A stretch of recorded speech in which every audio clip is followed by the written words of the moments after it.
പന്തീരങ്കാവ് ലഹരിക്കടത്ത് കേസിൽ പ്രതികളെ കസ്റ്റഡിയിൽ വാങ്ങാൻ എക്സൈസ്. പ്രതികളായ ഫാത്തിമ നസ്രീൻ, കൊണ്ടോട്ടി സ്വദേശി ഷഫീഖ് എന്നിവരെ കസ്റ്റഡിയിൽ വാങ്ങും.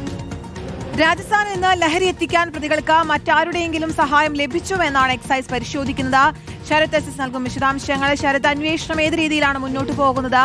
മറ്റാർക്കെങ്കിലും ഇതുമായി ബന്ധമുണ്ടോ എന്നുള്ളതാണോ ഇപ്പോൾ പോലീസ് അന്വേഷിക്കുന്നത്? കീർത്തന, അതായത് കേരളത്തിൽ അടുത്തിടെയുണ്ടായ ഏറ്റവും വലിയ ലഹരി വേട്ടയാണ് പന്തീരങ്കാവിൽ. അതായത് 3 കോടിയിലധികം രൂപയുടെ MDMA ആണ് പിടികൂടിയത്. അതുകൊണ്ട് തന്നെ വിശദമായ അന്വേഷണം വേണമെന്നുള്ളതാണ് എക്സൈസും കണക്കാക്കിയിട്ടുള്ളത്. നിലവിൽ പ്രതികളായ ഷഫീഖും ഫാത്തിമയും റിമാൻഡിലാണ്. ഇവരെ കസ്റ്റഡിയിൽ വാങ്ങി വിശദമായി ചോദ്യം ചെയ്യേണ്ടതുണ്ട് എന്നുള്ളതാണ് എക്സൈസ് സംഘം വ്യക്തമാക്കിയത്. പ്രധാനമായും കാറിൽ പ്രത്യേക അറയുണ്ടാക്കിയിട്ടാണ് MDMA കടത്തിയത്. കാറിന്റെ ബോണറ്റിൽ പ്രത്യേക അറയുണ്ടാക്കി MDMA കടത്തി എന്നുള്ളതാണ്. അതുകൊണ്ട് തന്നെ ഈ കാറിൽ ഇത്തരമൊരു അറയുണ്ടാക്കാൻ ഇവരെ ആര് സഹായിച്ചു എന്നുള്ള ചോദ്യം നിലനിൽക്കുന്നുണ്ട്. മാത്രമല്ല, രാജസ്ഥാനിൽ നിന്നാണ് MDMA എത്തിച്ചത്.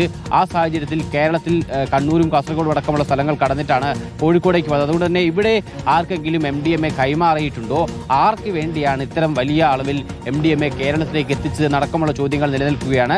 ഈ സാഹചര്യത്തിലാണ് പ്രതികളെ കസ്റ്റഡിയിൽ വാങ്ങി വിശദമായി ചോദ്യം ചെയ്യാൻ അന്വേഷണ സംഘം നീങ്ങുന്നത്. നിലവിൽ പ്രാഥമികമായ ചില വിവരങ്ങൾ കൂടി ശേഖരിച്ച ശേഷമായിരിക്കും കസ്റ്റഡി അപേക്ഷ നൽകുക. വൈകാതെ തന്നെ പ്രതികളായ ഫാത്തിമയെയും ഷഫീഖിനെയും കസ്റ്റഡിയിൽ വാങ്ങുമെന്ന്. എന്തായാലും കസ്റ്റഡിയിൽ വാങ്ങി കൂടുതൽ ചോദ്യം ചെയ്യാനുള്ള നീക്കത്തിലാണ് പോലീസ്. ശരത് എസ് ആണ് വാർത്തയുടെ വിശദാംശങ്ങൾ നൽകിയത്.